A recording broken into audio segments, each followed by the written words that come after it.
Kan Nabi jawab tu 1, 2, 3, 4, 5 tu rukun Islam tu. Kan semua pakat tahu belakang hadis ni. Baginda jawab rukun Islam yang 5 tu 1, 2, 3, 4, 5 selesai. Bila selesai jawab, laki-laki ni kata sadaqta, kamu betul, kamu benar. Kata Sayyidina Umar, fa'ajibna, kami jadi pelik. Dia mari tanya soalan, bila Nabi jawab, dia pula kata kamu betul. Dia pula cakap betul. Pelik macam tahu dah jawapan. Ya Muhammad, mahwal iman. Iman tu apa? Nabi jawab 1, 2, 3, 4, 5, 6 rukun iman. Sadaqta, kamu betul. Mahwal ihsan. Ihsan tu apa? Baginda jawab, anta'budallah ka'annaka tarah. Kamu buat ibadah seolah-olah nampak Tuhan. Fa in lam takun tarah, kalau tak boleh nak rasa macam tu, fa innahu yarah. Ingat Tuhan sentiasa tengok kamu. 3. Masa ni laki-laki ni tak jawab pun sadaqta. Dia tak jawab pun. Hak 2 pertama tadi dia jawab, hak ketiga dia tak jawab. Sebab apa dia tak jawab? Sebab ilmu ihsan ni ilmu rasa. Ilmu rasa di dalam. Laki-laki yang bertanya ni, dia tak boleh nak rasa macam mana yang Nabi rasa. Nabi kata kamu buat ibadah seolah-olah kamu nampak Tuhan. Fa in lam takun tarah, kalau tak boleh nak rasa macam tu, fa innahu yara. Ingat Tuhan sentiasa tengok kamu. Laki-laki ni tak boleh nak rasa macam tu. Sebab tu dia tak jawab. Dia kira tak jawab langsung sadaqta. Soalan nombor 4, laki-laki ni tanya, ya Muhammad, mata sa'ah, kiamat tu bila? Bila kiamat tu? Nabi SAW tak bagi jawapan, Nabi bagi tanda. Habis dapat jawapan, laki-laki ni bangun balik. Bangun terus balik. Kata Sayyidina Umar, falabithtu maliya, aku ni duk, apa kita nak terjemah? Aku ni duk heran. Duk heran, siapa laki-laki ni? Siapa laki-laki ni? Ulama sebut Sayyidina Umar duk fikir tu, duk fikir, payah fikir. Fikirlah. Sayyidina Umar duk fikir tu 3 hari dah. 3 hari duk melengur seorang-seorang tu, duk fikir, duk termenung tu, duk fikir siapa laki-laki ni? Siapa laki-laki ni? 3 hari. Akhirnya Nabi SAW tanya Sayyidina Umar, ya Umar, atadruna manis sa'il, kamu kenal tak siapa yang mari tanya tu? Sayyidina Umar kata Allah dengan Rasul dia yang tahu. Baginda jawab, innahu Jibril, yang mari tanya hari tu Jibril tu. Faham betul-betul hadis ni nah? Fa innahu Jibril, yang mari tanya tu Jibril tu. Atakum, dia datang kepada kamu ni para sahabat. Jawapan atakum tu menunjukkan kata Nabi SAW kenal yang mari tanya hari tu Jibril. Nabi jawab atakum, dia mari jumpa kamu ni para sahabat. Kalau kita tengok peristiwa tadi, laki-laki tu mai jumpa Nabi, tapi Nabi jawab kat sahabat atakum, dia mari jumpa kamu, maknanya ni para sahabat. Yu'allimukum, nak ajar kamu ni para sahabat, bukan ajar aku, ajar kamu ni para sahabat. Dinikum, tentang agama kamu. Baik, boleh dapat zakat tu no, ingat aku hadis tu no, saja kita ulang bagi remind balik benda tersebut. Ulama-ulama ambil daripada hadis ni lah. Ulama-ulama menyatakan asas dalam agama kita 3. Islam yang kita mengaji adalah ilmu fiqh. Iman yang kita mengaji adalah ilmu tauhid. Ihsan yang kita mengaji adalah ilmu tasawuf. Sebab tu siapa kata tasawuf ayat acang, terang-terang salah, nampak gaya. Yang salah. Sebab hadis ni sendiri dah tunjuk siap-siap dah. Ihsan itulah tasawuf. Ilmu tasawuf sebahagian daripada Islam. Dan ada juga ulama yang mengatakan asas dalam Islam 3, macam yang kita sebut tadi, cuma tambah satu lagi. Apa dia? Pengetahuan tentang kiamat. Sebab soalan yang malaikat Jibril tanya tadi tentang kiamat. Sebab tu hari ni kita nak bicara satu tajuk yang bukan kecil saja lah, satu tajuk yang besar, satu tajuk yang merupakan satu daripada 4 asas dalam Islam ni. Kita nak bicara tajuk kiamat. Dan hari ini kita nak bawa beberapa tanda kiamat. Kita cuma nak tengok tanda tersebut dah keluar ataupun belum. Itu sahaja. Kalau kata tanda tu tak keluar lagi, Allahu Akbar, syukur sangat pada Tuhan. Tapi kalau tanda tersebut dah keluar usaha, depan mata keluar usaha, oi, nampak depan mata, kita minta kena buat perubahan dah mulai daripada sekarang. Ramadan ada berbaki lagi 4-5 hari ni, 4-5 hari ada baki lagi. Kita minta kalau boleh pulun sungguh-sungguh. Sebab tanda kiamat dah keluar satu persatu. Jadi kita akan tengok tanda ni dah keluar ataupun belum. Baik, selesai. Tanda kiamat ni dipecah 2 Tanda kiamat ni pecah kepada 2. Satu namanya tanda kiamat besar, satu tanda kiamat kecil. Dan ayah-ayah pun sedia maklum, tanda kiamat besar, tanda kiamat kecil ni sedia maklum. Tanda kiamat besar ada 10 10 sahaja. Tanda kiamat kecil, selain daripada 10 tu, semua tanda kiamat kecil. Ada yang mengatakan tanda kiamat kecil ada 100 lebih. Ada yang kata 200 lebih. Banyaklah macam-macam pandangan. Jadi hari ni saya tak bawa tanda kiamat besar. Kita tak mau bicara tanda kiamat besar. Kita nak bicara tanda kiamat kecil. Kita nak minta sama-sama ambil pengajaran, sama-sama buat perubahan insya-Allah. Baik. Tanda yang pertama. Kita nak kongsi usulan, cuma nak minta tengok ada tak ada. Tak ada, alhamdulillah. Ada, kena buat perubahan. Tanda yang pertama. Baginda sallallahu alaihi wasallam menggambarkan, hadis ni Imam Ghazali riwayatkan, cuma ada perbahasan dari sudut sanadnya. Tak apalah, kita ambil pengajaran sahaja. Tanda yang pertama, ayah-ayah, ibu-ibu sekalian boleh tengok dari sudut orang pergi buat haji di kota Mekah. Nak tengok tanda kiamat, tengok orang pergi Mekah buat haji tu. Orang yang mengerjakan ibadah haji di kota Mekah. Baginda sallallahu alaihi wasallam mengatakan, idza kana akhiruz zaman, bila mai dekat-dekat nak kiamat, bila mari dekat-dekat nak kiamat, kharajan nasu ilal haji, manusia yang keluar pergi buat haji di Mekah. Arba'ata asnafin, ada 4 jenis. 4 passion. 4 kelompok, 4 perangai. Yang pertama apa? Nabi sebut salatinuhum. Salatin ni jamak pada sultan. Sultan ni maksud dia penguasa. Kalau kita terjemah logat itu ataupun istilah tu dalam bahasa kita hari ni, kita terjemah orang yang ada jawatan. Dia jadi JKK, dia jadi adun, dia jadi Perdana Menteri, contoh. Tak tahulah negara mana, tak tahulah. Kan? Dia pegang jawatan ustaz. Orang hak jenis macam ni Nabi sebut, dia pergi buat haji di kota Mekah, lin nuzhah ataupun lin nazhah. Dia pergi ke Mekah ni, buat haji tu seumpama melancong untuk makan angin, berseronok, makan angin lah, senang terjemah. Nabi kata, kamu nak tengok tanda kiamat, orang ada jawatan ni pergi buat haji di Mekah seumpama melancong. Apa maksud melancong? Kita terjemah logat kita, tidak ada kesusahan. Dia tak ada susah langsung. Dia pergi buat haji tu kira Allah lancar. Tak ada susah sikit pun, tak ada payah sikit pun. Buat haji tu kira cantik ya. Semua ya cantik ya. Orang lain tawaf, orang lain wukuf di padang Arafah dengan panasnya, dengan berebutnya, dengan sempitnya. Dia wukuf di padang Arafah, duduk dalam limuzin. Dia parking 4 tayar dia tu, kereta dia tu, dia parking atas tanah Arafah, dia duduk dalam kereta, pasang aircon. Buka Siti Nurhaliza. Kan duduk dengar lagu Siti Nurhaliza, pompang setengah jam. Selesai wukuf, dia suruh driver dia bawa kereta balik ke hotel Lena. Bila mari waktu nak tawaf, orang lain tawaf dengan berebut, sesak apa semua. Waktu dia nak turun, polis Arab Saudi tahan semua orang. Siapa tak boleh tawaf masa tu. Jadi dia turun pusing 7 kali. Cantik ya. Siapa tak kacau.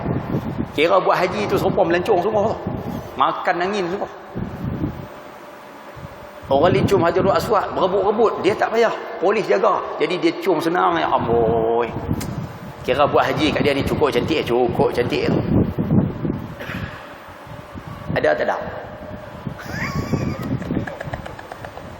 Nak tanya yang tu ya Zailan, ngaji tajuk tanda kiamat ni nak tengok ada tak ada? Itu ya. Ada no. Ada terang-terang depan mata saya. Oi. Satu tanda kiamat nampak dia dah keluar depan mata kita dah. Tanda yang kedua Nabi sebut wa aghniyahum litijarah.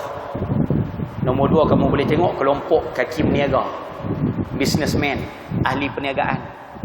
Nabi kata kelompok jenis macam ni pergi buat haji di kota Mekah litijarah. Dia buat haji di kota Mekah, tapi di samping haji tu dia masih lagi ingat bisnes dia. Dia masih lagi uruskan bisnes dia. Dia masih lagi duk bercara tentang tajuk perniagaan dia. Waktu dia tawaf tu, nampak partner bisnes dia, nampak geng hak boleh buat bisnes dengan dia. Sambil tawaf, duk bersembang lagi tajuk bisnes. Ada. Dia duduk di hotel lah Ustaz. Patut dah duduk di Mekah tu, lupalah Ustaz. Hal-hal di Malaysia tu, lupalah sebentar. Hal-hal hak berkaitan dengan bisnes di Malaysia tu, bagilah orang lain urus. Dah, dalam hotel, sembang tajuk perniagaan. Dia tengok kayu sugi banyak, dia kata kalau balik jual di Malaysia pun cantik kan. Kayu sugi pun jual. Nabi kata kamu nak tengok tanda kiamat, apabila orang berniaga macam ni, dia pergi ke Mekah pun dia masih lagi dengan perniagaan dia. Ada tak ada? Ada. Yang ketiga Nabi sebut wa fuqara'uhum lil mas'alah. Kamu nak tengok tanda akhir zaman dari sudut orang pergi Mekah buat haji, orang miskin buat haji di kota Mekah. Nabi sebut lil mas'alah, dia meminta-minta. Dia minta. Minta tu minta apa Ustaz? Kita boleh terjemah minta sedekah, minta bantuan. Ayah-ayah yang mana pergi haji ataupun pergi melaksanakan umrah, bila selesai haji ataupun umrah, kadang-kadang kita tengok golongan manusia hak mari daripada Eritrea, mari daripada Oman, mari pada Habasyah, hak jenis kadang banyaknya kulit gelap ni lah. Kan dia orang duduk di tepi-tepi tembok tu sambil pegang apa? Pot tu bekas lah, sambil duduk pegang bekas tu, duduk kocok tu. Baba haji yang miskin. Baba haji yang miskin. Minta lah. Sebab apa jadi macam tu? Sebab dia tahu orang yang pergi buat haji di kota Mekah ni semua orang baik-baik. Dan musim haji pula, musim tu manusia banyak, ramai orang buat ibadah waktu tu. Jadi kira kalau kutip sedekah masa tu cukup cantik tu. Jadi dia pergi juga ke Mekah tu. Di samping dia buat haji, dia juga meminta-minta. Orang Malaysia ada jalan jenis macam ni. Kalau saya kata ada macam mana? Contohlah, kalau kita kata ada macam mana orang Malaysia? Orang Malaysia ada agak jenis macam ni. Ibu-ibu boleh dengar tak suara saya ni? Kau tak dengar ke saya nak rapat sikit mic? Boleh noh? InsyaAllah noh. Orang Malaysia ada tak macam ni? Jawabnya, saya bagi contoh simple lah. Ada Ustaz? Ada. Masa bila Ustaz? Orang Malaysia bila nak pergi Mekah, dia selalu buat bacaan Yasin. Bagus tu, teruskan. Tak bid'ah kan? So duk peduli apa-apa bid'ah. Nak pergi ke Mekah buat bacaan Yasin, silakan. Tuan rumah yang buat bacaan Yasin tu, dia minta kalau boleh siapa yang mari tu tolong doa kepada dia, selamat pergi, selamat balik, haji mabrur. Cantik tu. Sedih. Tapi ada juga segelintir manusia, dia buat juga kenuri, nak pergi Mekah tu buat kenuri, bagus dah. Niat juga selamat pergi, selamat balik, haji makbul, bagus dah 3 niat tu. Tapi dia ada satu lagi niat tambahan. Dia duk harap sampul orang bagi. Apa dipanggil apa? Salam seluk apa? Salam seluk tu. Dia harap sampul orang bagi tu. Dia mengharapkan sumbangan daripada orang. Hanya Allah dengan tuan badan tu saja yang tahu. Dia apa meminta-minta orang nampak gaya.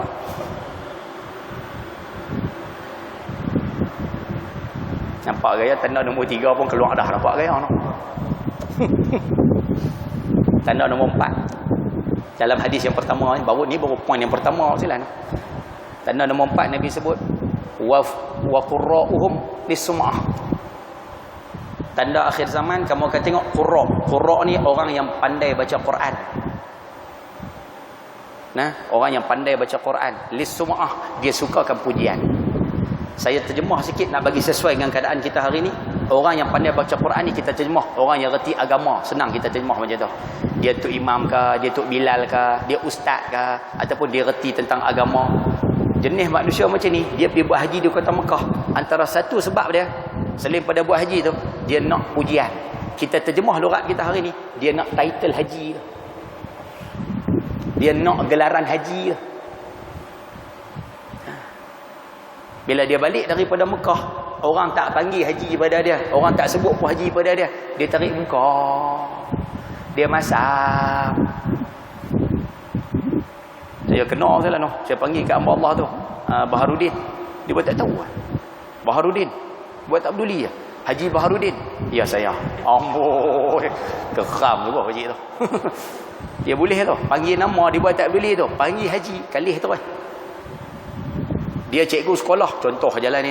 Dia cikgu sekolah. Sebelum ni nama di name tag dia tu biasa aja, Azizan. Contoh, nama Azizan. Balik main Malaysia, balik haji tu, dia tempah baru, Haji Azizan. Belah sini tak ada tu siapa ni kata tu. Belah KL, belah Selangor memang okey. Cerita belah-belah Penang tu. Ada setengah bila orang panggil dia nama, orang tak panggil dia dengan gelaran haji. Dia balik haji, tapi orang tak mau panggil haji ke dia. Dia boleh kata tu. Dia kata, amboi, aku pergi ke Mekah baru ni habis sampai 13-14 ribu. Takkan tak pergi haji kot. Dia cakap, dah habis duit 13-14 ribu ni, takkan tak pergi haji kot. Takkan tak pergi hajah kot.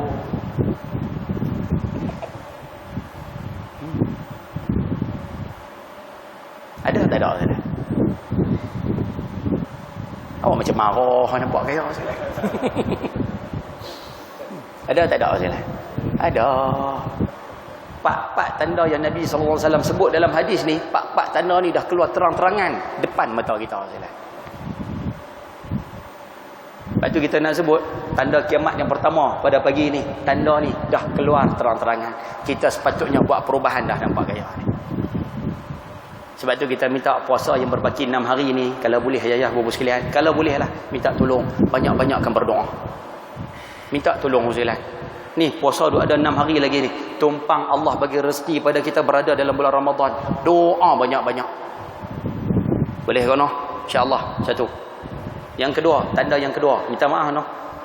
Tanda yang kedua ni, minta maaf sebut, ada dalam diri masing-masing yang mengaji di di masjid Al-Khairiyah pada pagi ni. Semua ada belakang tanda tu dalam diri masing-masing. Termasuk ustaz cakap ni. Baginda bersabda dalam sebuah hadis, yakunu fi akhir zaman, akan mari di akhir zaman ni, dekat-dekat nak kiamat ni, yukhayyiru fihi ar-rajul bainal ajzi wal fujur. Baginda sallallahu alaihi wasallam bagi gambaran, kamu nak tengok di antara tanda akhir zaman, manusia mula yukhayyir, terpaksa memilih, bainal ajzi wal fujur, di antara lemah dan juga dosa. Saya terjemah dalam lughat yang senang faham. Nabi kata, kamu nak tengok tanda kiamat, manusia mula duduk dalam keadaan serba salah. Pilih yang ini pun tak kena, pilih yang ini pun tak kena, buat yang ini pun tak kena, buat yang ini pun tak kena. Manusia akan duduk dalam keadaan serba salah macam tu. Orang Penang sebut duduk hi-ah macam tu. Buat kod ni pun tak kena, salah ustaz eh. Buat kod ni pun tak kena, salah juga. Buat kod ni kena, buat kod ni pun kena. Kalau kata buat kod ni, minta maaf, bainal ajzi wal fujur, Nabi sebut antara lemah dan maksiat. Lemah maksud dia macam ni, kita buat satu-satu benda tu ikut peraturan yang Tuhan bagi, ikut peraturan Tuhan suruh buat sekian-sekian, kita buat. Tapi bila kita buat benda ni, kita amalkan benda ni, orang yang berada di sekeliling kita semua marah pada kita.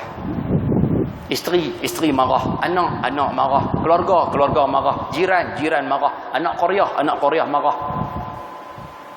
Kita buat benda yang bertepatan dengan hukum, tapi semua orang marah pada kita. Tapi kalau kita pilih yang satu lagi, yang ni berdosa. Tapi bila kita pilih yang berdosa ni, semua setuju dengan kita. Anak kata apa? Ayah lah bapak paling sporting. Kawan-kawan kata apa? Cantik. Macam ni baru cantik. Macam ni baru boleh buat kawan. Adik-beradik kata apa? Saudara mara kata apa? Abang, macam ni clear abang. Macam ni baru clear. Nabi kata akhir zaman manusia akan jadi dalam dilema macam ni. Akhirnya apa jadi? Dia tuan badan itu sendiri, dia mula jadi macam tu. Nak pilih yang mana satu? Tak berapa nak faham Ustaz. Baik, saya bagi contoh macam ni, senang nampak. Ayah duk mengaji lama dah. Bersanding boleh tak? Waktu kenduri kahwin ni, bersanding boleh tak? Buat kenduri kahwin, bersanding, buat kenduri grand, besar-besar dan sebagainya, perhabis sampai ratus ribu Ustaz. Boleh tak boleh? Tak berapa nak mengaku nampak gaya. Boleh tak boleh? Bersanding tu pula depan orang ramai Ustaz. Bersanding pula depan tetamu yang datang jemputan Mekah Kenuri tersebut. Bersanding pukul 2 petang, pengantin lelaki, pengantin perempuan tu. Boleh ke tak boleh? Tak boleh. Baik. Bila tak boleh, ayah-ayah yang ada di sini, ustaz-ustaz bila mengajar, tok guru bila sebut, kata bersanding macam tu tak boleh, berdosa, tu budaya daripada barat, tu budaya daripada India dan sebagainya. Bila tok guru kata macam tu, ayah-ayah balik nak praktik benda tu di rumah. Anak kita nak kahwin hujung tahun ni, ayah-ayah nak praktik hukum tu di rumah. Balik di rumah bagi tahu pada anak, kamu nak kahwin hujung tahun ni, ayah nak pesan siap-siap. Bersanding-sanding ayah tak nak. Sanding-sanding ayah tak nak. Kamu nak kenduri biasa sudah. Yang penting berkat kenuri. Ayah nak keberkatan kenuri. Buat lebih-lebih bazir apa semua, ayah tak nak. Ayah nak berkemah dengan hukum. Ayah nak pegang dengan hukum tersebut. Agak-agak perbuatan ayah tu disokongkah, dibangkang? Yang mula bangkang tu siapa? Nombor satu sekali bangkang, anak yang nak kahwin tu lah. Dia bangkang tu. Oh, dia kata waktu abang-abang dulu kahwin boleh buat besar-besar. Saya nak kahwin buat macam ni pula. Oh, mana boleh, malu dekat orang. Nampak tau? Anak marah pada kita. Isteri datang, isteri marah ke? Isteri sokong. Isteri marah ke? Abang oi, sekali semua hidup abang oi. Kalau buat biasa-biasa nanti orang marah, orang kata kat kita macam-macam. Nampak? Isteri pun tak sokong. No, saudara marah, mari saudara marah, mari pada Kuala Kangsar, mari pada Johor, mari daripada Kelantan. Balik sembang dengan kita. Kita bagi tahu, aku ni kalau boleh tahun ni kenuri anak ni tak nak lah buat apa pelamim-pelamim sanding-sanding ni, tak nak lah. Nak buat biasa-biasa aja. Yang penting berkat. Kan? Kalau boleh aku tahun ni nak buat kenuri macam tu lah. Adik-beradik kata apa? Abang, kalau kenuri tak buat bersanding, kenuri tak buat besar-besaran, abang ni datuk. Kalau abang buat kenuri macam ni, nanti orang kata abang ni, minta maaf, nanti orang akan kata kat abang, ni bukan kenuri, ni rumah mayat. Nampak sunyi, tak ada apa, tu bukan kenuri abang, tu rumah mayat. Oh dia. Nanti orang semua kata pada abang, abang ni macam ni, macam ni. Nampak tak? Adik-beradik pun tak sokong. Sedangkan benda yang kita nak buat bertepatan dengan hukum, semua marah pada kita. Tapi kalau kita pilih yang kedua, ni pilih yang kedua ni, Allah nak bersanding, sanding. Nak berapa ratus ribu, 300 ribu, siap. Kamu nak bersanding tahun ni, tak mau pakai tudung, boleh buat. Kamu tak mau pakai apa, tak mau pakai apa pun boleh lah, ikut suka lah. Contoh lah, contoh. Bila ayah boleh bagi kebenaran macam tu, Allahu Akbar. Anak akan sokong. Anak kata apa? Ayah macam ni lah sporting. Ni lah ayah paling baik dalam dunia. Nampak? Sedangkan benda tersebut berdosa. Bini kata apa? Abang. Habis minta. Bini pun suka. Isteri pun sokong. Adik-beradik datang, semua setuju. Sedangkan perbuatan tersebut berdosa. Akhirnya apa jadi pada tuan badan ni? Dia jadi macam tu. Nak pilih yang mana satu? Buat kau ni tak kena, buat kau ni pun tak kena. Nabi kata kamu nak tengok tanda kiamat, manusia mula duduk serba salah macam ni lah. Yang minta maaf sebut, hari ni yang ada dalam masjid, semua macam tu. Semua ada penyakit serba salah ni. Rupanya tanda kiamat dah keluar dalam diri kita sendiri. Ayah-ayah ada isteri, isteri kita tudung tak mau pakai tudung, keluar sidai baju tak nak pakai tudung, keluar rumah tak nak pakai tudung. Ayah-ayah nak tegur ke tak tegur? Nak nasihat ke tak nak nasihat? Nak nasihat dengan tak nak nasihat, Ustaz, sama banyak, Ustaz. Oi. Kalau saya tak nasihat, saya tanggung dosa. Dia keluar dengan tudung tak pakai tu, saya berdosa. Saya tanggung dosa. Tapi kalau saya nasihat, saya tegur, Ustaz, 2 minggu tak cakap. Serba salah. Tak betul. Pegawai-pegawai masjid nak buat program pun serba salah. Nak buat tak buat, nak buat tak buat. Kalau kata tak buat, tanggungjawab di akhirat nak kena jawab. Tapi kalau kata buat program, lagi orang pekat kata tu duk habis duit masjid. Contoh, sini tak ada orang noh. Macam ada nampak gaya. Orang pekat bercakap tu habis duit masjid lah tu. Tu buat program tu, siapa nak mari tu dia macam-macam orang kata. Jadi sampai satu tahap pegawai masjid pun serba salah kak. Nak buat tak buat, nak buat tak buat. Sama juga ustaz, serba salah kak. Nak cakap tak cakap. Kalau kata tak bercakap ustaz, tanggungjawab, amanah. Tapi bila bercakap ustaz, lagi ada tarik muka. Bila kita bercakap, lagi ada yang marah. Yang teruk lagi ustaz, ni cerita belah Pulau Pinang lah. Ada buat laporan polis.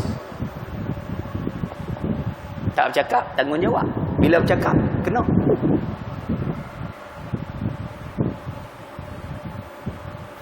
Faham ke saya duk cerita? Satu lagi contoh saya boleh kono. Ni nak berhenti pukul apa je? Pukul berapa pun tak apa. Tu dia. Salah dia saya yang tak ada. Satu lagi contoh, kita nak kit dengan raya. Waktu hari raya nanti, ni pun jadi serba salah juga. Kita duk mengajak di belah Pulau Pinang baru ni sekalian, isu adab berhari raya. Salah satu daripada adab dia, ayah-ayah musim raya ni isu bersalaman. Musafahah ni lah, bersalaman. Dalam Islam ada golongan ayah-ayah ni, ada golongan ahli keluarga kita yang kita tak boleh salam dah. Ibu-ibu di belakang, ada waktu mari hari raya nanti, ada golongan yang kita tak boleh salam. Contoh kita bagi, ayah-ayah dulu. Dia kena buat satu-satu. Ayah-ayah dulu. Ayah-ayah tidak boleh salam dengan abang, kakak ipar dan juga adik ipar yang perempuan. Ayah-ayah tak boleh salam dah. Dengan kak ipar kita, kita tak boleh salam. Tak boleh. Ni main musim raya, salam.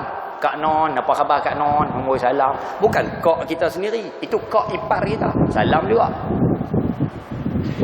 Tak boleh lah. Ibu-ibu di belakang dengan abang ipar ataupun adik ipar yang lelaki, yang baligh. Tak boleh salam dengan mereka. Tak boleh. Duk salam dah nampak gaya ni. Awak yang senyap. Memang tak boleh ke Ustaz? Tak boleh. Yang kedua, tak boleh salam sepupu. Tak boleh salam. Ayah-ayah tidak boleh bersalaman dengan sepupu perempuan. Sepupu laki boleh salam, tak ada masalah. Ayah-ayah dengan sepupu perempuan tak boleh salam. Sepupu kita sendiri kita tak boleh salam. Sepupu isteri kita pun kita tak boleh salam. Yang perempuan tak boleh. Ibu-ibu di belakang dengan sepupu laki-laki tak boleh salam. Sepupu suami kita pun kita tak boleh salam. Dua. Yang ketiga tak boleh salam, biras. Biras. Yang mana kahwin faham kot isu biras ni. Yang mana tak menikah lagi dia tak mungkin tak perasan kot. Tak apalah, biras. Kalau nak faham biras ni macam mana, balik tengok cerita Ahmad Al-Bah. Nanti akan jumpa biras tu. Tengok cerita Ahmad Al-Bah. Apa Sapura, Suhara, apa ada seorang lagi tu. 3 anak AR Tompel. Apa nama AR Tompel, nama apa dalam cerita tu? Apa boya-boya apa tu nama dia. Kan? Apa nama tu, buaya Masyhud Al-Buaya. AR Tompel tu. Kan dia memiliki 3 anak perempuan. Okey. 3 anak perempuan dia ni, dia kahwinkan dengan 3 lelaki yang berbeza. Anak sulung dia kahwin dengan Muharram. Kan? Nampak segak tu. Yang kedua kahwin dengan Safar. Yang bulan tapi gerhana. Kemudian yang ketiga dia kahwin dengan Piramli tu, Syawal. 3 ni, Muharram, Safar, Syawal ni, apa hubungan mereka bertiga ni? Ni dipanggil biras. Mereka sama-sama mereka ni dipanggil biras. Ayah-ayah dengan biras perempuan tak boleh salam. Ibu-ibu dengan biras laki-laki tak boleh salam. Sebab tu raya tahun ni jangan bersalaman dengan kumpulan manusia yang kita sebut ni. Nombor 4, ayah-ayah tak boleh salam. Minta maaf no, masyarakat kita cukup banyak bersalaman ni. Ayah-ayah dengan anak saudara isteri tak boleh salam nah. Orang Pening sebut anak menakan bini. Anak saudara isteri. Macam mana ustaz? Macam ni. Sebelum ayah-ayah kahwin dengan isteri, isteri kita tu ada anak saudara dia sendiri. Anak saudara tu panggil pada isteri kita, gelar dekat isteri kita ni mak ngah, mak ngah. Lama dah dia orang panggil mak ngah, mak ngah. Bila kita kahwin dengan isteri kita, kita dipanggil pak ngah, pak ngah. Betul? Tapi kita bukan bapa saudara mereka, bukan. Kita bukan pak menekan dia, bukan. Kita orang luar. Jadi bila mari hari raya, kita ni tidak boleh bersalaman dengan anak menekan isteri yang perempuan yang dah baligh. Tak boleh. Tapi berapa banyak di kalangan kita bersalaman. Ibu-ibu di belakang dengan anak saudara suami, tak boleh nah. Anak saudara kita sendiri tak apa. Anak abang kita, anak adik kita, tak apa. Boleh, silakan salam. Ni yang kita duk bicara ni, anak saudara hak suami kita. Sebelum suami kita kahwin, suami kita ada anak saudara dia sendiri. No, keluarga sebelah suami ni lah. Anak saudara sebelah suami, ibu-ibu tak boleh salam. Yang lelaki. Yang perempuan sama perempuan tak apa. Tapi berapa banyak kita duk salam. Sebulan Ramadan minta Tuhan ampun dosa, pagi Syawal buat dosa. Dia mesra rakyat semua, dia sapu semua. Nombor 5. Boleh kot cerita macam ni Zailan? Masuk merata ni tak apalah, main sekali ni lah. Lepas ni saya tak main dah. Nombor 5, ayah dulu, ibu saudara isteri. Ibu saudara isteri, mak saudara isteri, tak boleh nak. Isteri kita ada mak saudara dia sendiri, mak menakal lah. Isteri kita ada mak menakal dia sendiri. Isteri kita duk panggil maklum, kat orang tua tu dia panggil maklum, mak ngah, mak cik. Kita pun bila kahwin, kita panggil panggilan yang sama juga, maklum, mak ngah, mak cik. Tapi bukan mak saudara kita, tu mak saudara isteri kita. Boleh salam tak? Kita tak boleh bersalaman dengan mereka. Berapa banyak dah pergi raya tu lepas salam lah. Pergi rumah mak saudara isteri, dah balik kampung keluarga isteri. Raya tahun tu balik kampung keluarga isteri. Isteri bawalah berjalan rumah mak saudara dia, rumah pak saudara dia, rumah anak saudara dia. Kita ni orang lelaki ni menyengit salam. Balik dulu mak long no. Amboi. Ayah-ayah yang ada di sini saya rasa tak ada masalah dah. Cuma kita minta tolong balik bagi tahu pada anak kita yang berkahwin sahaja. Saya minta tolong yang tu je. Sebab anak kita pun akan memiliki biras sendiri, ipar sendiri, sepupu sendiri, anak saudara isteri sendiri, pak saudara isteri sendiri. Dia pun akan memiliki benda yang kita kongsi ni. Ibu-ibu di belakang dengan pak saudara suami, tak boleh. Pak saudara, pak minta maaf no, bahasa Penang dia kasar sikit, tapi tak apalah sebut, jangan terasa hati nah. Pak saudara kita sendiri tak apa. Ibu-ibu boleh salam. Pak menakan sendiri tak apa, boleh. Tapi sebelah suami tak boleh. Ayah-ayah belah isteri cuma boleh salam dengan isteri, isteri boleh salam lah. Ayah-ayah boleh salam dengan isteri, boleh salam dengan mak mertua, boleh salam dengan tok mertua. Yang tu jadi boleh kan? Nampak macam blur, nampak gaya. Tajuk ni berat sikit lah, tapi tak apalah, kena sebut juga lah. Ibu-ibu di belakang, ibu-ibu cuma boleh salam dengan suami. Keluarga suami tu boleh salam dengan suami.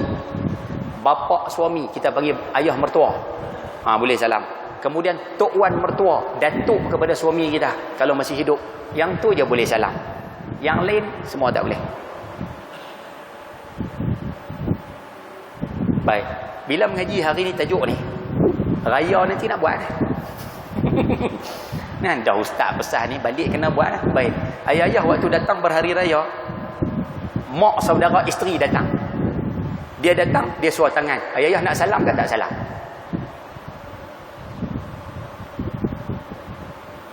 Dia mari rumah kita, waktu dia nak balik tu, dia datang, dia kata, mak, maklum balik dulu. Bukan mak saudara kita ni, mak saudara isteri kita, maklum balik dulu nah. Dia suar tangan, nak salam ke tak salam?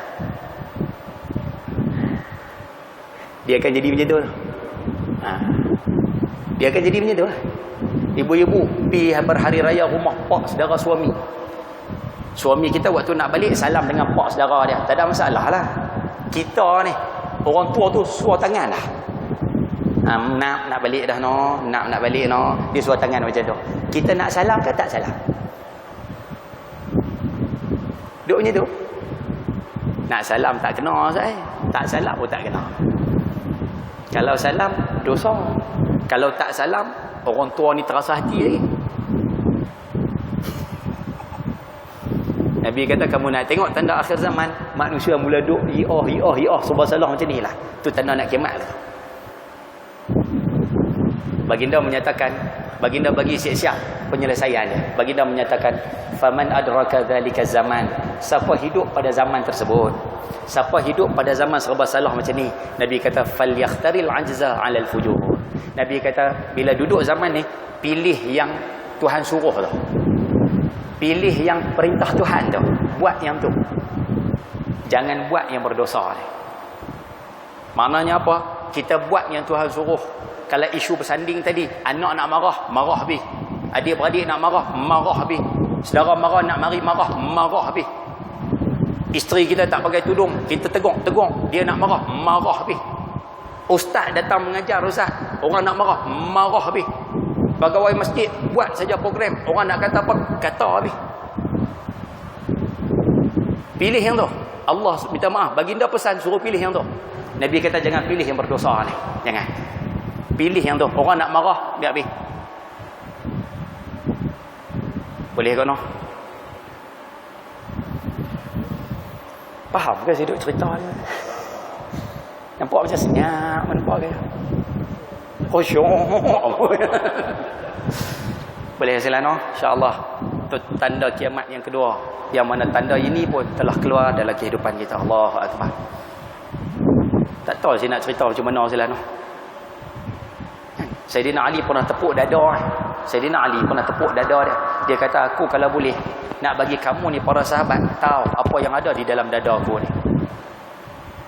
Saya pun rasa hari ni nak pinjam benda yang sama sekalian. Kita nak sebut, kalau boleh saya nak bagi ayah-ayah ibu sekalian tahu banyak perkara berkaitan dengan tanda-tanda kiamat ni. Sebab kita duk mengajar sekalian tentang tanda kiamat ni. Saya duk mengajar banyak belah-belah Pinang ya. Tanda kiamat yang kita mengajar tu kadang sampai 100 tanda. Kita nak sebut satu kesimpulan dia. 100 keluar dah. Ni Nabi kata tanda kiamat ni, manusia mula bercakap dengan uzbatu sautih. Manusia mula bercakap dengan ujung cemeti. Cemeti tu ujung cemeti. Tanda akhir zaman manusia mula bercakap dengan hujung cemeti. Ulama kaji, ulama bincang apa maksud ujung cemeti. Last kali ulama jumpa maksud dia wire. Wire. Kita terjemah dalam bahasa kita, bila manusia mula bercakap dengan wire, itu tanda nak kiamat lah. Ni bukan wire ke ni? Ni bukan wire kan? Ni, dalam ni bukan wire ke ni?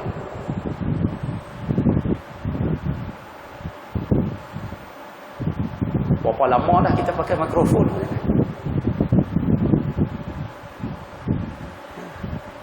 Tanda tu terkeluar satu. Anak kita semayang pun tak lagi. Anak kita tutup aurat pun tak lagi.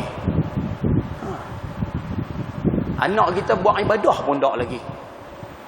Kita pun benda haram pun sapu lagi. Allah. Sedangkan tanda duk keluar satu.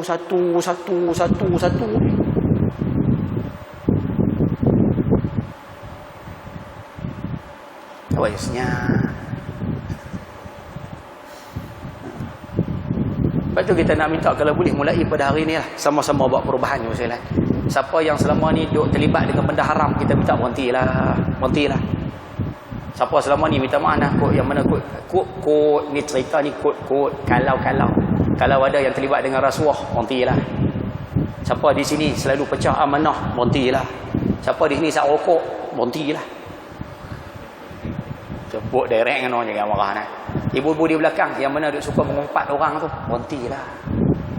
Sudah-sudahlah. Tapi dia berkata yang mengaji okey, tak ada masalah. Ni cerita belah Zimbabwe, Uganda, belah-belah sana. Sudah-sudahlah Ustaz, cukup-cukuplah.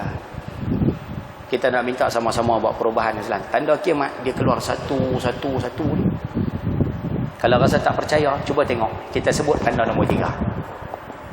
Pukul 11 lebih boleh pun berhenti no. No, insya-Allah no. Ayam tak ada ni memang break Ustaz. Ya. Tapi tak apalah, insya-Allah kita buatlah stek. Tapi saya bukan boleh minum kan? Saya musafir. Baik, tanda nombor 3. Baginda bersabda, cuba kita tengok tanda ni dah keluar ataupun belum.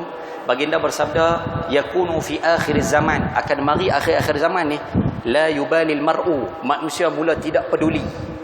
Manusia tidak mengambil kira lagi. La yubalil mar'u ma akhadha minhu, apa yang dia ambil, apa yang menjadi pendapatan dia, apa yang menjadi hasil dia, dia tak peduli dah. Aminal halali aminal haram, sama ada benda tersebut halal ataupun haram, dia tak peduli. Nabi kata kamu nak tengok tanda kiamat, manusia tak bercara dah tajuk halal haram, dia kira sapu ya. Boleh datang untung, sapu. Boleh menjamin keuntungan, sapu. Boleh bawa kepada kekayaan, sapu. Halal tak peduli, haram tak peduli, yang penting dapat. Nabi kata kamu nak tengok tanda kiamat, tanda macam ni keluar. Ada tak ada ni Rasulullah? Tak, terang-terang. Berapa banyak masyarakat kita hari ni datang mari masuk masjid, nampak dompet, dia boleh ambil dompet tu serupa macam dompet dia sendiri. Punya tak amanah. Dia boleh ambil tu dompet orang yang jatuh, dia boleh ambil duit dalam dompet tu. Dompet dia tinggal lah, tapi duit dalam dompet dia ambil lah. Dia tak peduli tajuk halal haram, yang penting dapat. Berapa ramai manusia macam ni. Dia keluar masjid, minta maaf, ni saya bagi contoh peringkat bawah tu, saya peringkat atas kita bagi, tak bagi can ya. Kita sebut sajalah. Ni hak contoh-contoh simple hak bawah dulu. Dia datang mari masjid sembahyang Jumaat. Bila dia keluar daripada masjid, kasut dia orang curi. Orang Kedah sebut dia gagau. Kasut dia kena gagau. Gagau faham tak noh? Kasut dia orang gagau. Apa dia buat ustaz? Dia gagau kasut orang dah. Allah. Dia tak reti tu. Ibu-ibu di belakang balik cek tengok di rumah berapa banyak pinggan mangkuk, camca, garpu, sudip, senduk yang masjid punya yang ada dalam rumah kita. Cek kali tengok sajalah.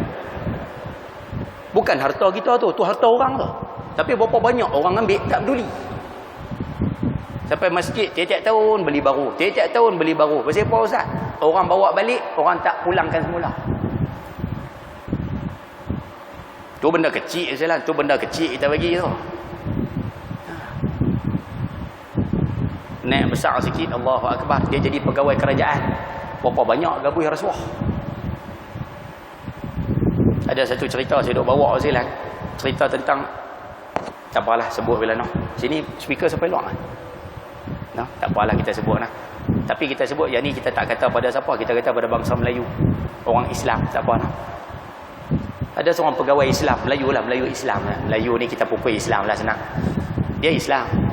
Waktu dia nak dapat satu kontraktor bukan Islam ni, Cina. Kontraktor ni nak dapat satu projek.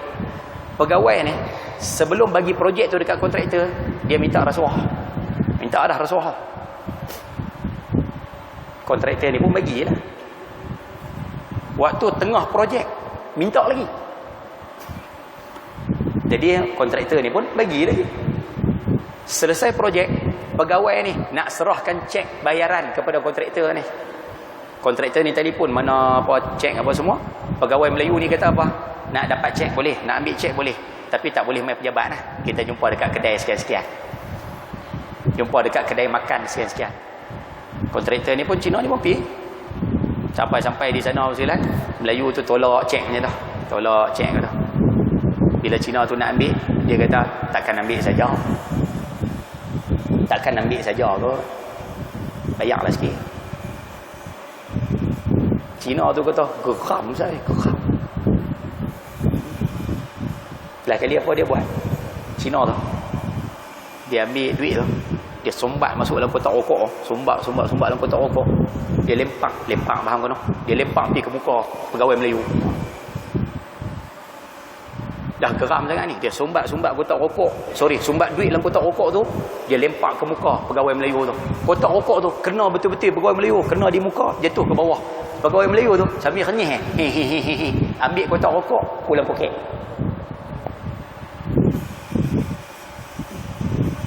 Kita dengar cerita tu seorang Allah, malunya. Cina tu kata apa? Ini orang serupa anjing juga. Serupa anjing. Tak bagi dia menyalak, bagi pun dia menyalak. Kita dengar cerita tu rasa Allah malunya. Tak tahu nak tahu muka mana.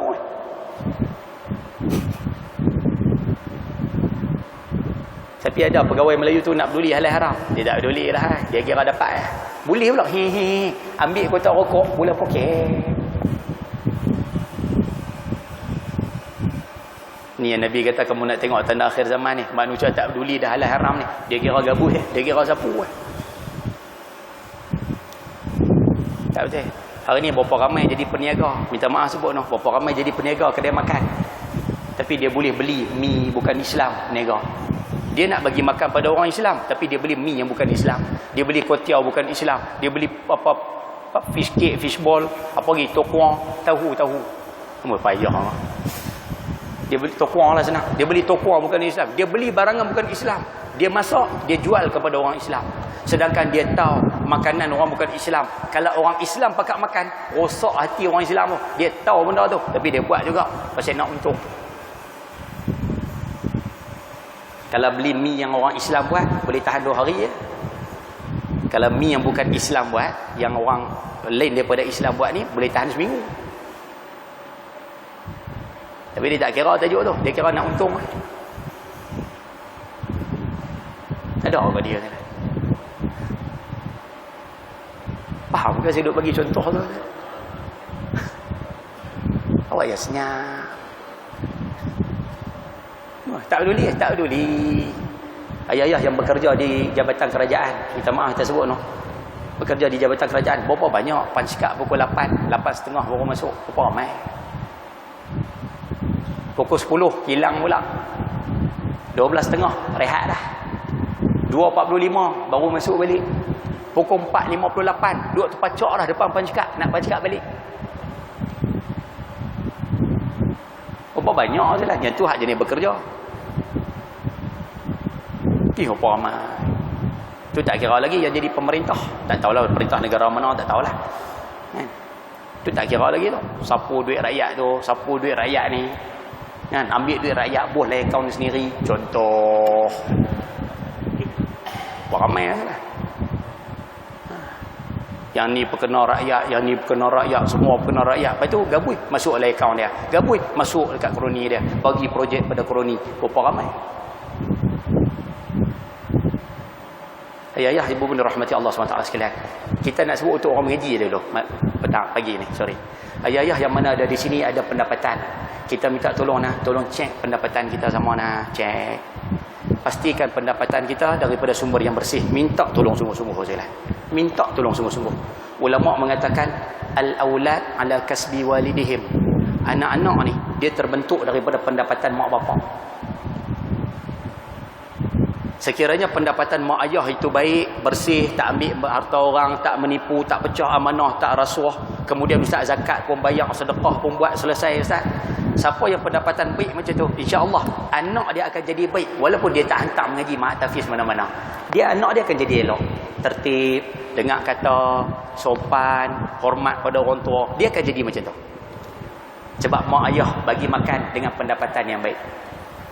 Tapi kalau mak ayah duk buat benda tak elok, Allah, kerja 2 jam tapi tulis dalam borang OT 3 jam contoh.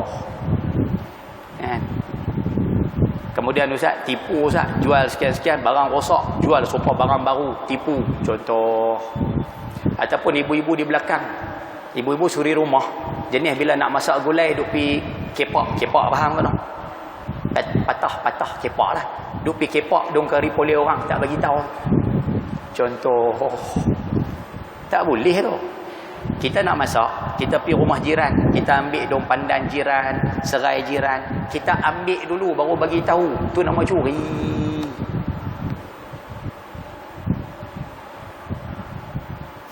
Duk buat dah nampak gaya ni. Tak apa betul. Wa inna ahadan lam yulad aliman. Tidak ada manusia beranak-beranak, lahir-lahir terus pandai semua. Tak ada. Jadi hari ni kita tahu, kita perbetul sama-sama. Ayah-ayah yang mana ada di sini ambil pendapatan cara tak elok, ibu-ibu bagi makan anak pendapatan tak cantik, Allahu Akbar. Anak kita takkan jadi baik walaupun kita hantar masuk mak tahfiz.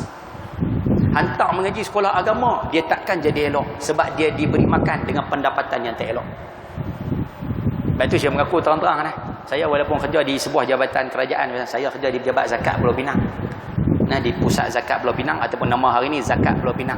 Walaupun saya bekerja di Zakat Pulau Pinang, tapi duit gaji zakat saya tu sekupang saya tak bagi isteri saya makan. Isteri lah.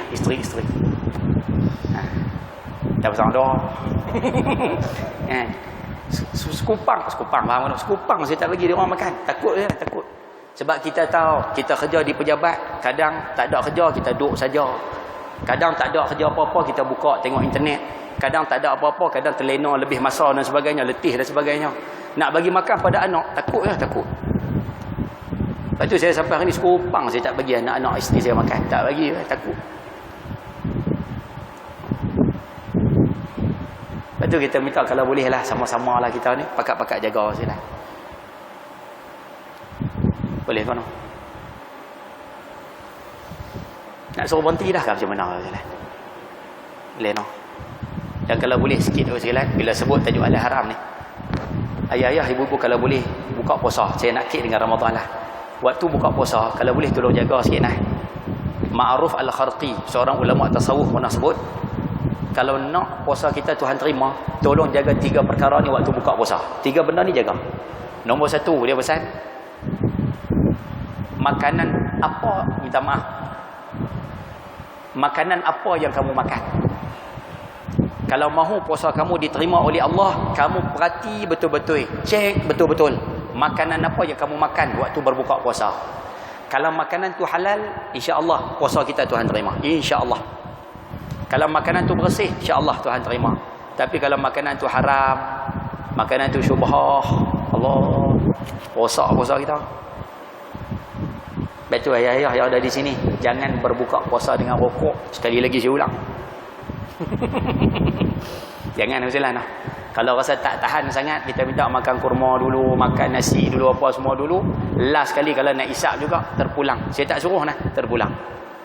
Cuma kita pesan, jangan buka puasa dengan rokok. Ni, dia boleh buat tu ni. Buka puasa tu, dia standby siapnya tu.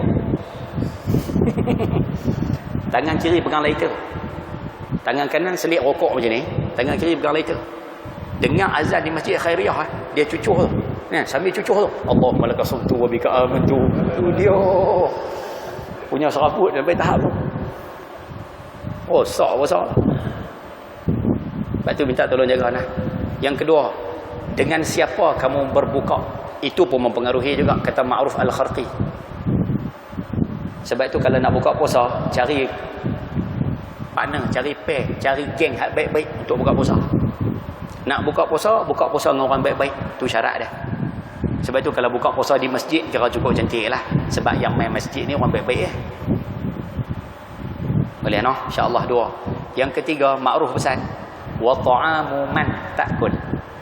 Kalau kamu nak puasa kamu Tuhan terima, tolong perhati tengok masakan yang kamu makanan yang kamu makan tu, siapa masak? Siapa yang masak masakan kamu? Yang tu pun mempengaruhi tak? Kalau yang masak tu orang baik-baik, yang masak tu imam, oh itu imam, Allah, clear. Tu imam masak, kita punya waktu buka puasa, clear. Ustaz yang masak tu ustaz, clear. Ustaz, kami tak makan di rumah Ustaz, kami beli di pasar Ramadan. Tapi yang duk menjual di pasar Ramadan tu Ustaz, Allahu Akbar. Bila orang tak datang ke tempat jualan dia, orang tak beli barang dia, dia buka Quran, baca Ustaz. Allah, beli. Dia pula Ustaz, bila main waktu azan, dia masuk semayang Ustaz, barang-barang tinggal macam tu je. Duit-duit pun tinggal Ustaz. Punya tawakalnya dia. Tu dia. Jenis berniaga macam ni, saya beli dekat peniaga macam ni Ustaz. Allah, insya-Allah puasa kita akan jadi macam ni. Tapi kalau pergi beli di pasar Ramadan, beli dekat mana? Jenis rambut cacak, pakai gelang, mari pula semayang pun dah. Tengok pula duk tikam nombor ekor pula. Waktu bulan lain tikam nombor ekor. Bulan Ramadan berniaga. Amboi. Jual yang pacik. Contoh ayat ni. Kita pula beli. Allah. Kena pula yang perempuan tu dengan baju ketat, seluar ketat. Saya bukan nak tutup pintu rezeki mereka, tidak silalah. Saya bagi contoh ni untuk jaga puasa masing-masing. Itu sahaja. Tentu kita minta jaga ni, jaga. Tidak rosak 20 hari dah. Lepas tu kita minta start petang ni, jaga. Boleh kau no? Nampak macam gelisah dah aja nampak gaya ni. Nak kena berhenti dah kot nampak gaya. Kan? Tanda kiamat baru 3 saya sebut. Ada 2 lagi saya, tak apalah, 2 ni saya pilih ringkas-ringkas sudahlah. Jadi boleh faham no? Insya-Allah nah kita minta jaga. Tapi macam mana pun Nabi sebut, tanda akhir zaman manusia mula tak peduli tajuk halal haram. Dia kira sapu ya. Tanda nombor 3 ni dah keluar ataupun belum? Dah, selesai 3. Tanda nombor 4. Baginda menyatakan tanda nombor 4 ni poinnya ringkas sajalah, pendek ya. Baginda bersabda, "Idza waladatil amatu rabbataha fadzaka min asyratiha." Apabila seorang hamba perempuan mula melahirkan majikan, itu tanda hampir kita dengan kiamat. Apabila seorang hamba perempuan mula melahirkan majikan, itu tanda nak kiamat. Hadis ni ada 2 terjemahan. Saya sebut dua-dua bagi senang nampak. Ada ulama menterjemahkan hadis ni, maksud dia macam ni. Umat Islam akhir zaman nanti menang. Umat Islam akhir zaman kuat. Umat Islam akan buka negara-negara kafir. Bila masuk negara kafir, hak laki-laki negara kafir ni mati dalam perang. Selesai. Jadi yang perempuan, anak-anak perempuan dan sebagainya itu diambil bawa balik ke negara Islam, dijadikan hamba.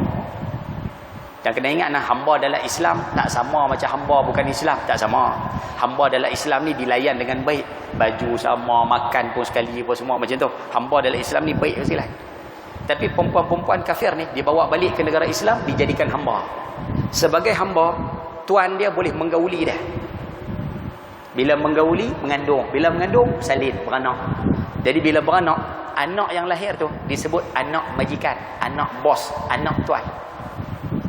Jadi Nabi sebut, apabila hamba perempuan mula melahirkan majikan dia, tu tanda nak kiamat. Itu terjemahan yang pertama. Terjemahan yang kedua, macam ni. Hari ni saya nak ulas hak nombor 2 ni. Hak pertama tu tak apalah, hak kedua ni. Apabila seorang hamba perempuan melahirkan majikan, maksud dia, apabila seorang ibu dan ayah melahirkan anak, dia bela, dia asuh, dia bagi pendidikan, dia bagi kasih sayang, dia hantar pergi mengaji, dia bagi akhirnya sampai anak bekerja, bagi menikah dan sebagainya. Anak bila dah dewasa, anak pula derhaka pada mak bapak dia. Anak-anak tu pula, anak pula jadi bos pada mak ayah dia. Mak ayah kata apa, dia tak mau dengar. Mak ayah bercakap, dia tak mau turut. Hati mak ayah, dia tak jaga. Dia nak pula mak ayah dia jaga hati dia. Dia nak pula mak ayah dia dengar cakap dia. Dia nak mak ayah dia turut segala keinginan dia. Nabi kata bila tanda macam ni keluar, tu tanda nak kiamat. Soalan, ada tak ada? Minta maaf sebut, ada dalam rumah masing-masing di Taman Seri Gombak ni. Ada dalam rumah masing-masing di taman kita ni. Allah, anak kita, cucu kita daripada kecil lagi duk mengajar dah kita sebagai mak ayah, duk mengajar dah kita sebagai tok-tok wan ni. Saya bagi contoh simple-simple sudahlah, contoh simple-simple. Ayah-ayah ada anak masa kecil. Waktu kecil lagi mengajar lah. Mengajar ni maksud dia nak macam-macam. Kalau tak percaya, bawa pergi pasar malam. Kalau tak percaya, bawa pergi pasar malam. Dia kecil-kecil lagi Ustaz oi. Dia nak macam-macam Ustaz oi. Dia berjalan dalam pasar malam, dia nak gambar korek Ustaz oi. Nak mainan gambar korek. Kami ni mak ayah, kami ni datuk dan juga nenek ni, tok-tok wan ni tak belilah Ustaz oi. Di rumah tu banyak sangat dah mainan. Bila tak beli, cuba tengok dia buat apa dalam pasar malam. Dia perkerah dua-dua kaki. Ajak balik tak nak, ajak balik tak nak. Dia perkerah. Kena hak teruk sikit, teriak dalam pasar malam. Duk wah wah wah. Menangis. Amoi payah. Faham kot teriak no? Dia duk teriak dalam pasar malam. Tapi tak apalah, kecil, tak apalah kecil. Mari dewasa, minta maaf. Mari sekolah menengah, ngajak lagi. Mai budak-budak lelaki nak motosikal, contoh nak motosikal. Bila mak ayah tak bagi, cuba tengok dia buat apa pada mak ayah dia. Dia tarik buka, dia buat perangai. Mak ayah panggil makan nasi, tak mau. Balik sekolah, terus keluar daripada rumah, tak mau masuk. Mak ayah dia duk berasa hati ni, tapi ada dia peduli perasaan mak ayah dia tu. Mak ayah dia duk berasa tu, tapi ada dia ambil peduli benda tu. Dah, dia buat tak peduli sebab hajatnya tidak dipenuhi. Mari anak perempuan pula nak sekian-sekian benda, nak benda-benda sekian-sekian ni. Bila kami tak bagi Ustaz, Allah, dia punya buat perangai tu lah. Orang Kedah sebut huduh. Dia buat perangai huduh. Dia buat perangai huduh dia tu, Allah. Itu sekolah menengah. Bila mari kahwin, minta maaf, yang ni panjang sikit. Bila mari menikah, anak bila menikah, berapa ramai anak-anak hari ni bila dia berkahwin, dia sentiasa lebihkan isteri dia daripada mak pak dia sendiri. Berapa ramai anak-anak lelaki hari ni bila menikah, saya sebut bahasa Penang sedap sikit, dia duk pedor bini tu lebih pada mak ayah dia sendiri. Apa-apa pun isteri, apa-apa pun isteri, apa-apa pun isteri, semua isteri. Hatta sampai mak ayah dia nak balik rumah mak ayah, isteri kata jangan, tak balik, punya penakut dia. Dia sebagai anak laki-laki, sepatutnya kamu bila dah dewasa, kamu dah bekerja, khidmatlah balik untuk orang tua kamu.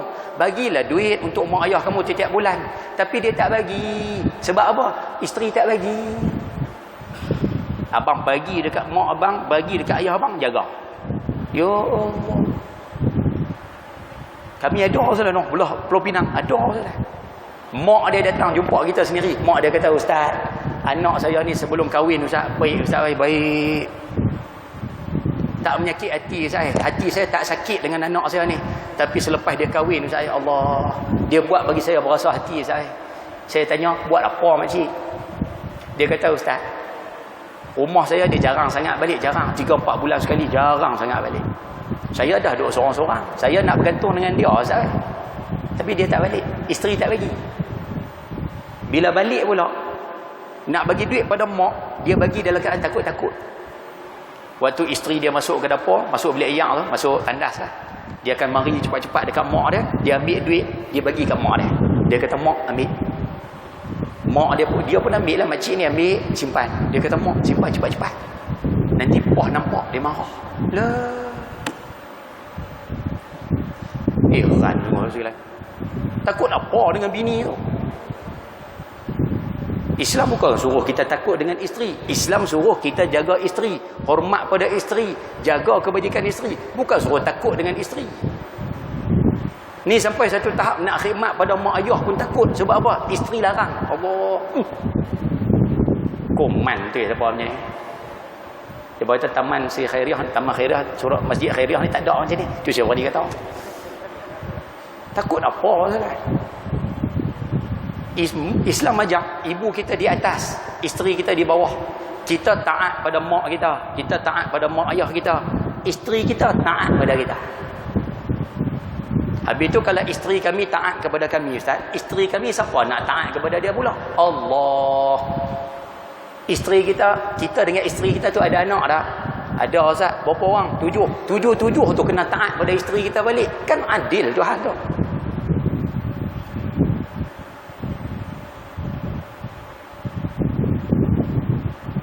Awak yang senyap pula dah. Tapi hari ni keadaan jadi upside down, jadi terbalik kuang belaka. Orang putih upside down kan. Jadi terbalik kuang belaka. Hari ni apa jadi Ustaz?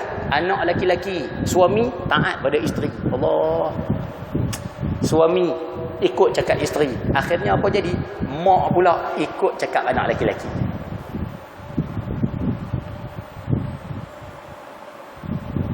Ayah-ayah, ibu bunda rahmati Allah SWT silat. Macam inilah kita sebut macam ni.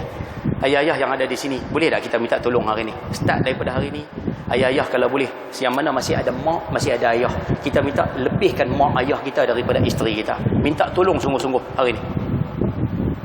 Minta Razilah, minta tolong lah. Tolong lebihkan mak ayah kita daripada isteri kita. Mak ayah kita nombor 1, isteri kita nombor 2. Minta tolong Razilah, minta tolong sungguh-sungguh. Dan ibu-ibu dia boleh kau nak ayah-ayah no.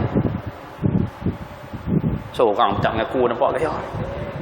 Tak minta tolong saya no. Sekali saya sebut sebab apa kita minta buat benda ni. Ibu-ibu di belakang saya minta 2 benda. Nombor 1, kita minta ibu-ibu balik lagi ke rumah, ibu-ibu cakap kepada suami. Tolong cakap pada suami, abang, mak abang masih hidup. Mak abang tu mak mertua saya jugalah, sama aja. Saya nak minta pada abang mulai daripada hari ni, mulai pada saat ni, saya nak abang lebihkan mak abang daripada saya. Mak abang nombor 1, saya nombor 2. Boleh tak?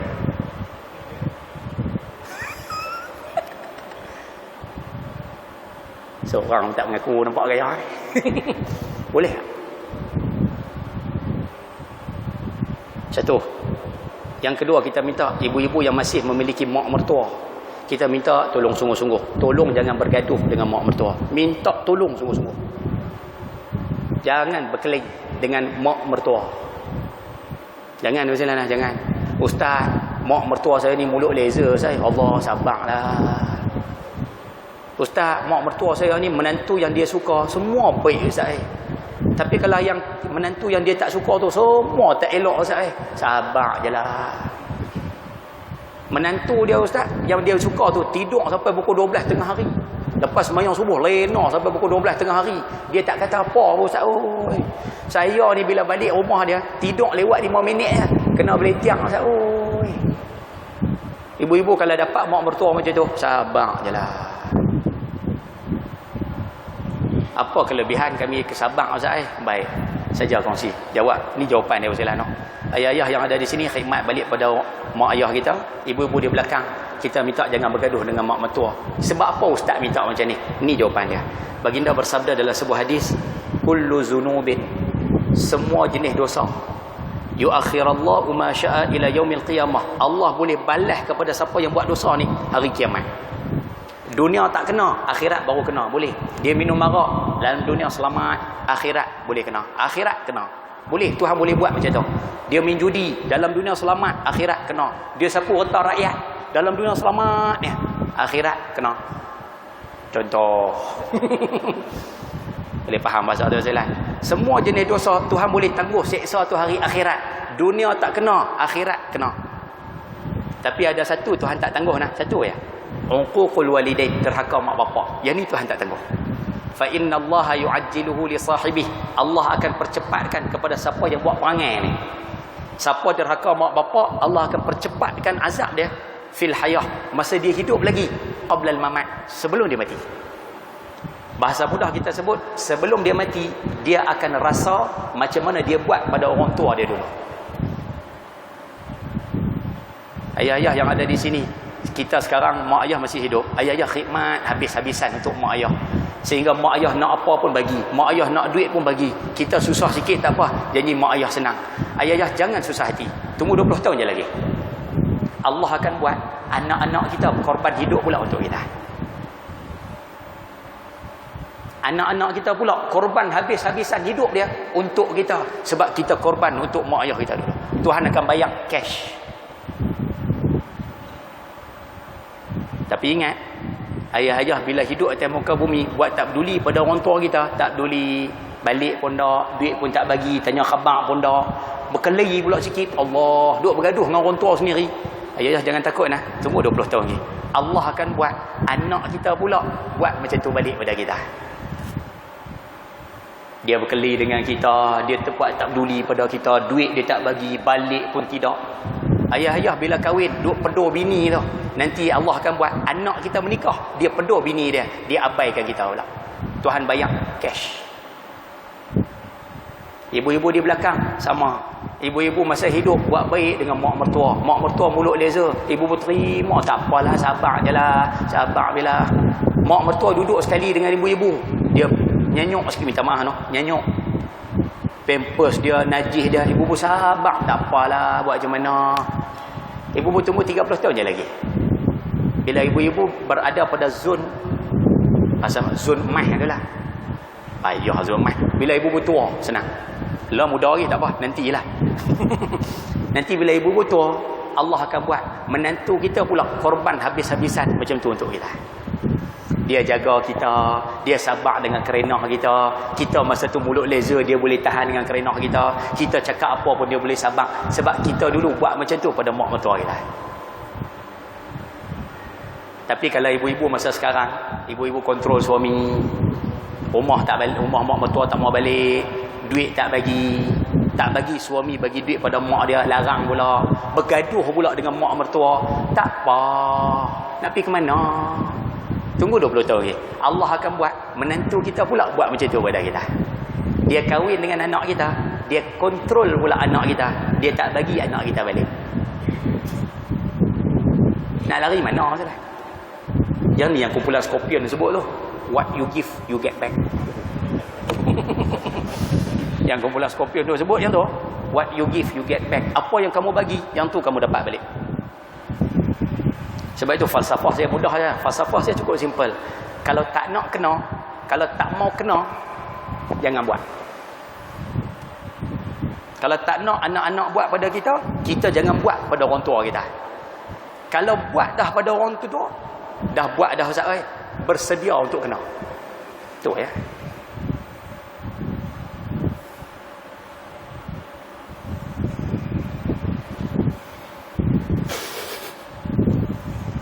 Macam Allah dah nampak gaya ni. Minta maaf saya isu bab mak ayah ni saya sensitif sikit, minta maaf banyak-banyak lah. Sebab tu kita minta kalau boleh sama-sama ni tumpang nak berhari raya ni, kita minta perbetul balik yang mana salah silap. Mudah-mudahan Allah ampunkan dosa kita dengan mak ayah kita, Allah ampunkan dosa ibu-ibu dengan mak pak mertua kita. Insya-Allah bila Allah ampunkan dosa, Allah akan jadikan anak kita baik lepas ni. Kalau kita tak mau juga, duk nak berkeli juga, takut-takut Tuhan buat anak menantu kita pula turut perangai kita pula. Allah. Yang tu takut. Sama-sama apa betul insya-Allah. Boleh kono? Insya-Allah mudah-mudahan baik. Yang terakhir last tak larat dah hasilnya. Boleh kono? Siap. Boleh no? Insya-Allah. Tak maaf hasilnya no. Saya mengajak beberapa kali dah di Selangor ni. Tapi antara tempat yang seronok mengajak, hari ni tak tahu siapa kan. Rasa seronok lain macam. Tu yang rasa tak mau berhenti. Sebab tempat lain, wallahu a'lam lah, dulu kita pergi tempat lain, kita nak cakap pedoh. Duk pedoh cakap KL tu. Oh, banyak payah. Bila boleh bercakap lorat Pening macam ni, dia puas. Dia keluar satu. Dia puas. Sekejap kira naik kapal terbang sekejap puas lah. Semua yang dalam perut ni keluar habis lah. Baik, yang terakhir last. Baginda bersabda, kamu nak tengok tanda akhir zaman, antara ri'a asya' yatatawaluna fil bunyan, fadhaka min asyratiha. Tanda akhir zaman, kata Nabi SAW, apabila kamu mula melihat pengembala kambing berlumba-lumba bina bangunan tinggi-tinggi, itu tanda nak kiamat. Apabila pengembala kambing berlumba-lumba bina bangunan pencakar langit, itu tanda nak kiamat dah. Abdullah bin Abbas tanya, man hum ri'a asya' ya Rasulullah? Ya Rasulullah, siapa pengembala kambing yang kamu maksudkan tu? Nabi jawab, orang Arab. Al-Arab, orang Arab. Jadi saya terjemah balik hadis tu, apabila orang Arab berlumba-lumba bina bangunan tinggi-tinggi, itu tanda nak kiamat dah. Soalan dia, ada tak dah? Dah. Terang-terang dalam masyarakat dia, terang-terang di atas muka bumi hari ni. Ayah-ayah yang pergi buat haji, pergi buat umrah, duduk dalam Masjidil Haram, duduk depan Kaabah Al-Musharrafah tu. Kaabah tak menggamit hati kita. Kaabah tak menarik perasaan kita. Yang menarik perhatian kita tu atas. Menara jam tu. Sampai selfie lah dengan menara jam kira sampai tahap tu. Menara jam tu menarik perhatian. Allah. Duduk dalam Masjidil Haram, tengok keliling semua bangunan tinggi. Pergi ke kota Madinah, masuk dalam Masjid Nabawi, keluar Masjid Nabawi, semua keliling bangunan tinggi. Kita sebut hotel. Lompat pergi UAE, Emirat Arab Bersatu, Dubai itulah. Kan ada satu bangunan apa 700 lebih meter, 747 meter ke apakah? Burjul Khalifah. Negara Oman dalam proses nak buat, Oman dalam proses nak buat, Bahrain dalam proses nak buat, Kuwait dalam proses nak buat, Arab Saudi lulus dah dalam parlimen dia tahun 2011. Dia nak buat satu bangunan, bangunan ni dijangka siap tahun 2019 insya-Allah, dan bangunan ni tinggi dia hampir 1 kilometer. Keluar dalam surat khabar Kosmo tahun 2011. Mekah, Madinah, UAE, Dubai yang kita duk sebut tadi, Oman, Bahrain, Kuwait, Arab Saudi tu semua bukan negara Arab kata. Nabi sebut apabila negara Arab berlumba-lumba bina bangunan tinggi-tinggi, itu tanda nak kiamat. Ayah-ayah bunda rahmati Allah SWT sekalian. Macam inilah. Kita nak sebut macam ni je. Hari ni kita mengaji 5 tanda kiamat. 5. Tanda pertama, 4 jenis manusia pergi buat haji di kota Mekah. Tanda ni dah keluar ataupun belum? Dah. Tanda nombor 2, kita mengaji tentang manusia duk serba salah lah.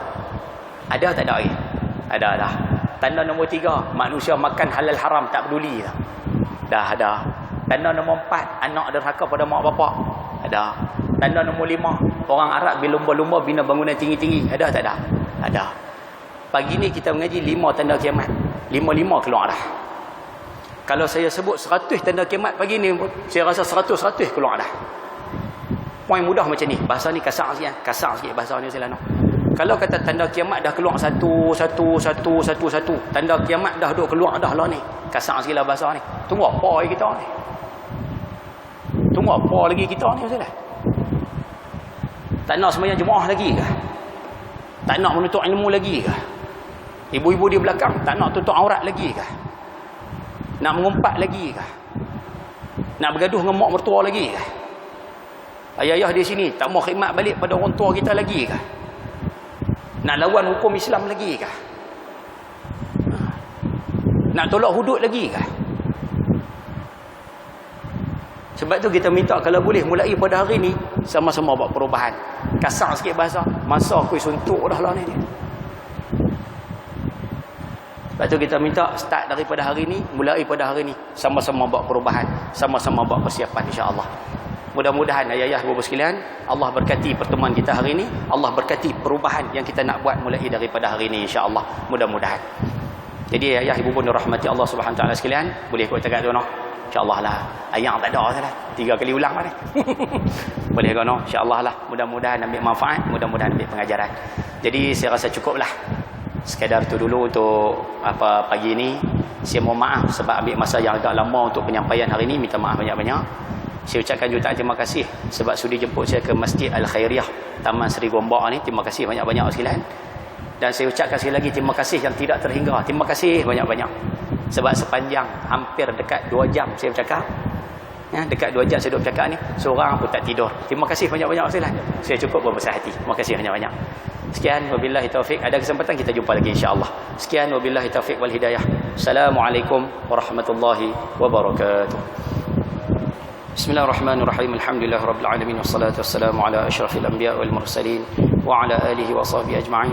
Allahumma rzuqna fahman nabiyyin وحفظ المرسلين وإلهام الملائكة المقربين اللهم اغفر لنا ذنوبنا والوالدين وارحمهم كما ربونا صغارا ولجميع المسلمين والمسلمات والمؤمنين والمؤمنات برحمتك يا أرحم الراحمين والحمد لله رب العالمين تقبل الله منكم